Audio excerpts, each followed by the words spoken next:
ครับสวัสดีครับพบกันอีกเช่นเคยนะฮะกับช่อง YouTube เอกลันกรทักแอนด์ฟาร์มนะฮะก็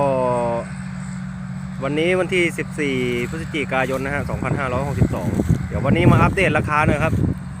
เมื่อวานราคาก็ยังพอทนฮะสวยๆก็13,000ครับข้าวหอมมะลิ105พอฝนตกตอนเย็นทีเดียวครับมาวันนี้ฮะราคาล่วงไป3เรทครับจาก13,000ก็เหลือ12,700ครับข้าวสวยๆถ้าข้าวตัวกลางๆหน่อยก็จะอยู่ประมาณ12,500นะครับตอนนี้ก็เที่ยวเมื่อกี้ผมไปอยู่รูปข้าวอยู่สภาพกลางๆฮะก็ได้มา12,500ครับฝนตกแค่คืนเดียวครับรู้เรื่องเลยครับราคาล่วงเลยเมฆมาราคาตกครับหวานหมูลงสีเลยครับตอนนี้อยู่กับเจ้าช้างฮะเกษตรพัฒนาเจ้าช้างทีมงานโชคนรงค์นะฮะ4 คันก็วันละ100 กว่าไร่ครับเต็มมาอีกแล้วครับล้างทุ่งฮะอันนี้เพิ่งมาอยู่ได้7 วันครับแทบจะล้างทุ่งไปแล้วครับก็วันนี้น่าจะหมดเจ้าอื่นก็อยู่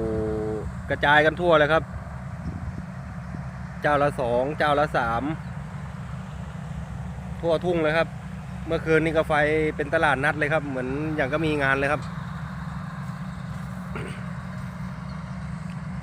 แล้วก็ทีมงานโชคนรงค์วันนี้น่าจะเก็บหมดครับทุ่งนี้น่าจะเสร็จ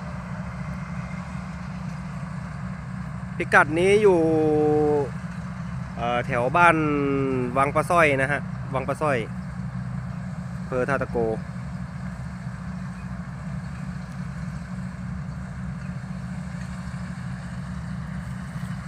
ก็เกี่ยวรถเกี่ยวก็เกี่ยวมีทั้งเกี่ยวง่ายเกี่ยวยากครับข้าวล้มข้าวตั้งแล้วแต่ครับแต่งานก็เดินออกดีฮะรถไม่เสียเลยครับงานเดินวันละ100 กว่าไร่ครับรถรองก็สบายไปผมขับรถรองข้าวนะฮะขับรถรองข้าวก็จะรู้ราคาหน่อยเพราะว่าไปขายข้าวประจำรูปข้าวรูปแบบไหนจะได้ราคาไหนผมกะไว้ไม่มีพลาดเมื่อกี้ไปผมกะแล้วครับไม่เกิน12,500ได้ทั้งจริง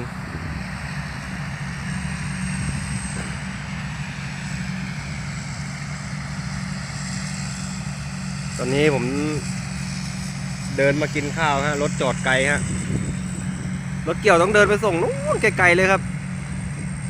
นี่ผมก็อยู่กลางทุ่งอยู่กับรถเกี่ยวมากินข้าวเพิ่งเสร็จครับเดี๋ยวต้องเกาะรถเกี่ยวเดี๋ยวผมจะไปเตรียมเดินไปดักหน้ารถเกี่ยวเลยเดี๋ยวเกาะรถไปกับเขาครับ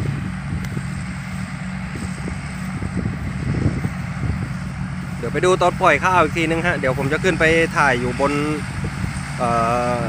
รถ6 ล้อบนรถ10 ล้อนะฮะให้ดูบรรยากาศ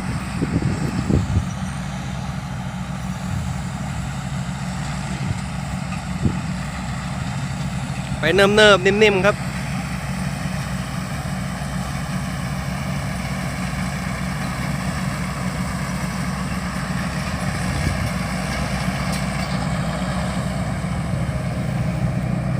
ตอนนี้ผมก็อยู่บนรถเกี่ยวแล้วนะครับ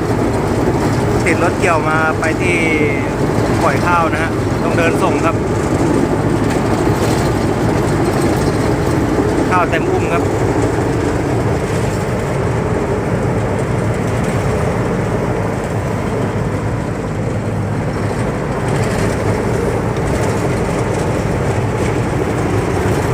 เกลี้ยงเลยครับแทบจะล้างทุ่งไปแล้วครับ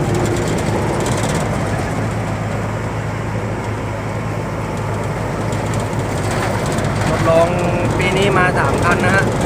ก็มี10 ล้อมาจากกำแพงคันนึงครับกำแพงเพชร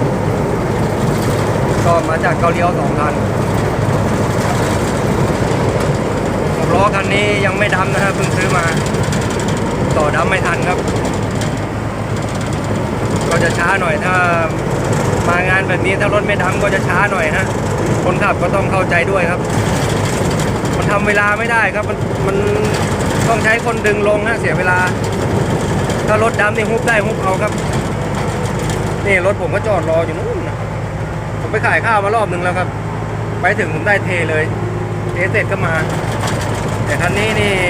ต้องดึงอย่างเดียวฮะรอคนดึงอีกกว่าจะเสร็จครับก็จะได้งานน้อยหน่อย10 ล้อใกล้เต็มแล้วครับปล่อยอุ้มนี้ก็น่าจะเต็มไปหมดป่ะไม่รู้นะไปหมดเลย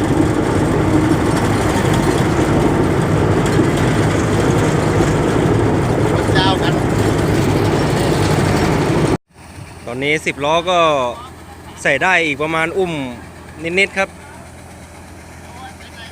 หมุนปริบเลยครับไม่ได้ต่อคอกมานะฮะ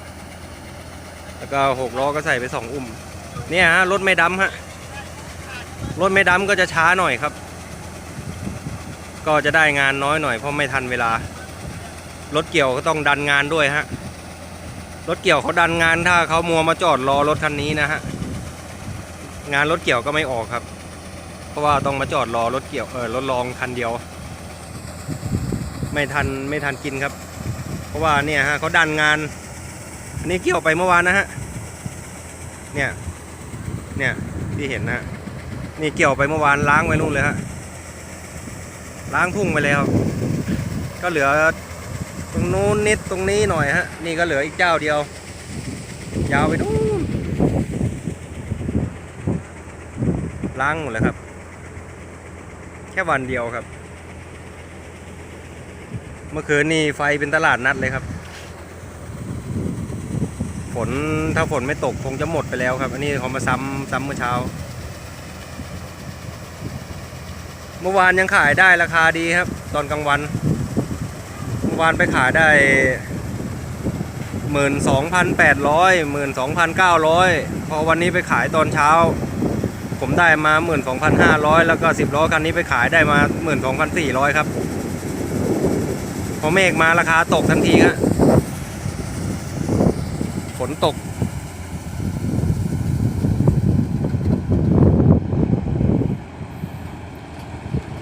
ไปแล้วครับย้ายแปลงแล้วครับก็อีก3 คันก็เก็บเหลือนิดหน่อยฮะ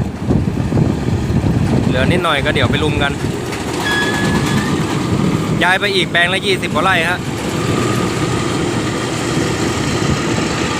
รถผมก็จอดรอแล้วครับเดี๋ยวไปลองแปลงนู้นครับ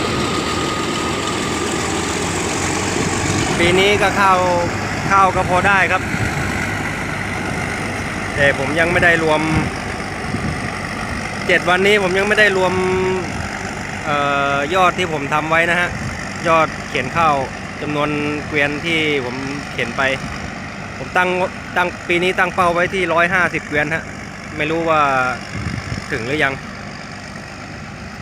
150 เกวียนก็หลายตังค์ครับจะถึงหรือเปล่าไม่รู้ยังไม่ได้เช็คนะครับค่าเขียนเกวียนละ200ครับจะถึงหรือเปล่าไม่ถึงก็ใกล้เคียงครับครับผมคลิปนี้ก็อัปเดตราคาฮะหลังอัปเดตราคาหลังฝนตกแค่คืนเดียวนะฮะราคาร่วงเลยครับ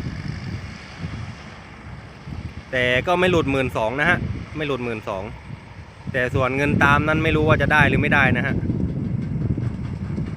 ครับสำหรับคลิปนี้อัปเดตราคาฮะเกี่ยวข้าวหอมมะลิมะลิ105นะครับคลิปนี้ขอฝากไว้เพียงเท่านี้ก่อนนะครับเดี๋ยวผมไปขยับรถขอบคุณสำหรับการติดตามรับชมนะฮะช่อง YouTube เอกลันกรทักแอนฟาร์มฮะคลิปนี้ลาไปก่อนครับสวัสดีครับ